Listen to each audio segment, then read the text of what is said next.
ये गाने हमारे सुनते हैं, ये ड्रामे हमारे देखते हैं। उनको पता है अब हुजूर की उम्मत के नौजवान अबू बकर की नकल नहीं करते, अब वो हजरत उमर के पीछे नहीं चलते। उम्मत को जुल्फ़िकार भूल गई, उम्मत को साद बिन अबी वक़ास का तीर कमान भूल गया, उम्मत को हजरत अब्दुल्ला बिन रवाहा की शहादत भूल गई, और उम्मत को अमीर हमजा की शहादत भूल गई। अब उम्मत पफ बनाती है, उम्मत ने दाढ़ी रखनी छोड़ दी, उम्मत ने अपने अकाबरीन के पीछे चलना छोड़ दिया। उम्मत तो नबी की है, उम्मत तो मोहम्मद की है, लेकिन नकल हमारे अक्तरों की करती है। उम्मत तो मोहम्मद की है, लेकिन चलती हमारे अक्तरों के पीछे है। उम्मत तो मोहम्मद की है, लेकिन लिबास वो हमारे अक्तरों वाला पहनती है।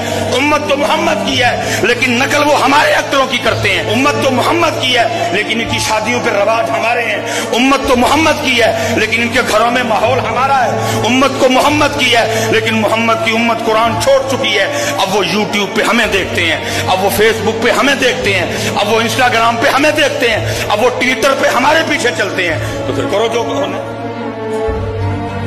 गैरत ईमानी हुक्मरानों की तो बात ही कोई नहीं, ये तो कुर्सी के पीछे पागल हो चुके हैं। इनकी गैरत ईमानी दफन हो गई, ये अपनी अपनी गैरत ईमानी को जाके दफन कर आए वहां। इनसे कोई उम्मीद नहीं, भला होना चाहिए था, बाइकाट होता, कुछ भी नहीं। एक करारदाद पेश की गई, इसको मंजूर कर दिया गया। ना उम्मत को कुछ हुआ, ना हुक्मरानों को कुछ हुआ।